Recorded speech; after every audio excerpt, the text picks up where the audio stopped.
이제 새 친구의 그런 이제 욥을 향한 권면에 대한 이제 욥의 대답이 이제 12장에 계속해서 이어지고 있는데, 너희만 참으로 백성이로구나, 너희가 죽으면 지혜도 죽겠구나, 이런 말씀으로 욥이 시작을 하고 있습니다.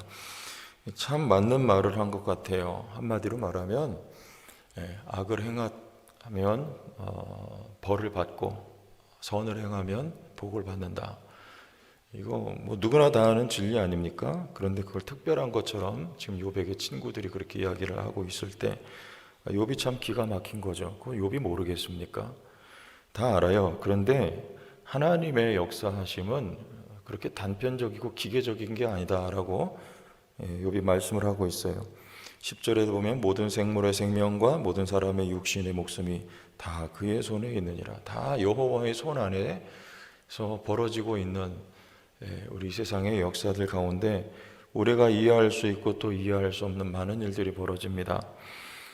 그래서 우리 욥의 새 친구들처럼 우리 함부로 그렇게 말하면은 안 되는 거죠. 우리 상대방에 대해서.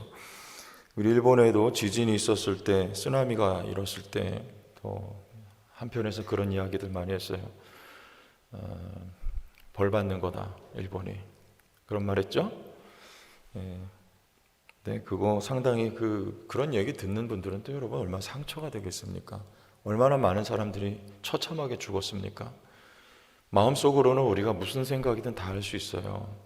우리는 왜냐하면 당했던 입장이기 때문에 봐라 너네들 그러다가 지금 벌 받는다 이렇게 생각할 수 있지만, 그 공적인 자리에서 그렇게 말하면 사실은 좀 무책임한 것일 수 있습니다. 조심해야 돼요. 정말 그렇습니까? 하나님이 그렇게 말씀하십니까? 정말 일본이 몹쓸 짓 해서 그렇게 벌 받는 그런 현장입니까? 그게 사실이에요? 확인한 거예요? 아니면은 조심해야 돼요. 함부로 말하면 상대방이 큰 상처를 줍니다. 우리 성도들도 그래요. 어렵게 살아가는 성도, 몸이 아픈 성도, 병든 성도, 자녀들이 말 안 듣는 성도, 봐라 이렇게 살았기 때문에 그런 거 아니냐, 이렇게 실제로 말하는 경우들 저는 많이 겪었어요. 그런데 굉장히 조심해야 됩니다. 꼭 그런 것만 아닐 수 있어요. 우린 다 알지 못해요. 하나님의 깊으신 섭리, 하나님의 오묘하신 뜻은 우리가 다 알지 못하는 거예요. 하나님 그렇게 우리에게 다 모든 것을 알려주시고 일하시지 않습니다. 지나보면 알겠죠. 그때 가서 아는 거예요. 그런데 오늘 요건 또 이런 이야기들 해요. 우리 6절 보면 강도의 장막은 형통하고 하나님을 진노하게 하는 자는 평안하니 하나님이 그의 손에 후히 주십니다. 자, 이런 일들도 많잖아요. 이거 다 어떻게 설명하겠어요? 좋은 일 하면 잘 되고 나쁜 일 하면 안 돼야 되는데, 강도의 장막은 형통하고 진노하게 하는 자는 평안하니 하나님이 그의 손에, 누구의 손에요? 악한 자의 손에 하나님이 후히 주신다. 욥은 이렇게 표현했지만 사실 일면 맞는 면도 없지 않아 있어요. 돼지는 왜 기릅니까? 목적이 따로 있는 것이죠. 이 세상에 하나님 모르고 마음대로 살아가는 사람들이 잘 될 때 우린 이해할 수 없을 때가 많습니다. 그러나 이 부분에 대해서 시편 기자는 이렇게 말했어요. 우리가 잘 알고 있는 시편 72편이죠. 말씀 제가 보고 넘어갈게요. 73편입니다. 아삽의 시인데 이 시인도 이런 고민했어요. 볼지어다 이들은 악인들이라도 항상 평안하고 재물은 더욱 불어나도다. 내가 내 마음을 깨끗하게 하며 내 손을 씻어 무죄하다 하는 것이 실로 헛되도다. 이 시인은 깨끗하게 살았어요. 근데 알고 보니까 그게 헛되다는 거예요. 왜? 지저분하고 더럽게 산 사람이 더 잘 된단 말이죠. 그때 이런 말을 합니다. 나는 종일 재단을 당하며 아침마다 징벌을 받았도다. 의인인데 그래요. 내가 만일 스스로 이르기를 내가 그들처럼 말하리라 하였더라면 나는 주의 아들들의 세대에 대하여 악행을 행하였으리라. 차라리 내가 그들처럼 악행을 하고 살았다면, 거룩하고 깨끗하지 살지 않았더라면, 얼마나 노력하고, 우리 예수 믿으면서 그러잖아요. 그렇게 살았는데도 예수 안 믿고 신앙생활 안 한 사람들이 더 잘 살잖아요. 어떤 경우에 많지 않습니까? 이 시편 기자의 고민이에요. 근데 이분이 나중에 깨달았어요. 이런 말을 합니다. 내가 항상 주와 함께하니 주께서 내 오른손을 붙드셨나이다. 근데 중요한 건 하나님이 그들을 붙들어 주시지는 않는데요.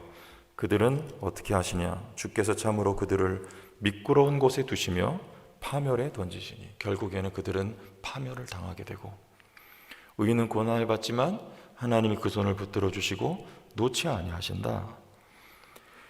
하늘에서는 주 외에 누가 내게 있으리요. 25절에 땅에서는 주밖에 내가 사모할 이 없나이다. 26절에 내 육체와 마음은 쇠약하나 하나님은 내 마음의 반석이시요 영원한 분깃이시라. 이런 고백을 합니다.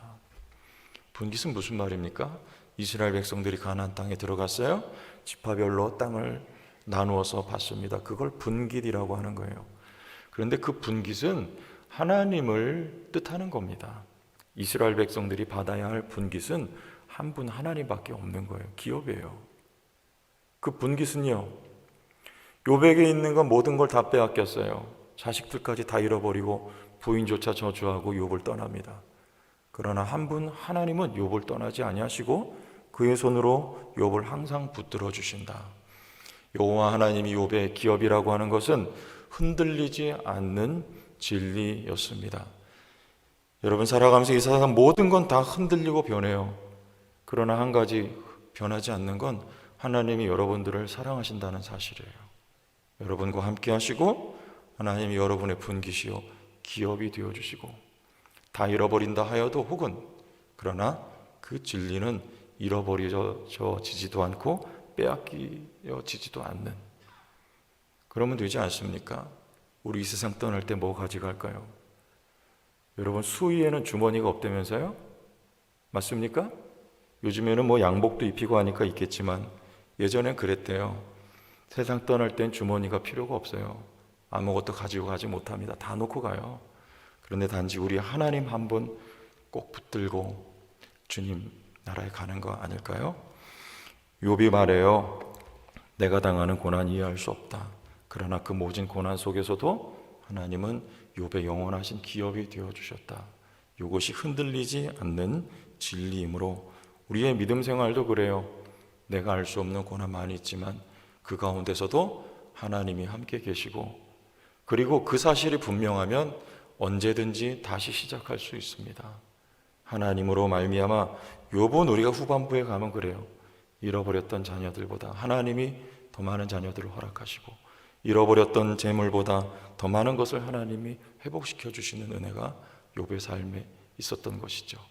하나님 한 분만 의지함으로 승리하는 우리도 될 수 있기를 예수님의 이름으로 축복합니다. 거룩하신 하나님 앞에 감사와 찬양을 올려드립니다. 오늘도 우리의 주인이신 여호와 하나님을 종일토록 예배하는 모든 순간 성령으로 감동 주셔서 우리의 마음과 생각과 우리의 온 몸이 하나님을 예배하는 거룩한 도구요 또한 인격으로 주님만을 예배할 수 있도록 이 한 날도 붙들어 주시고 복내려 주옵소서. 예수님 이름으로 기도하옵나이다. 아멘.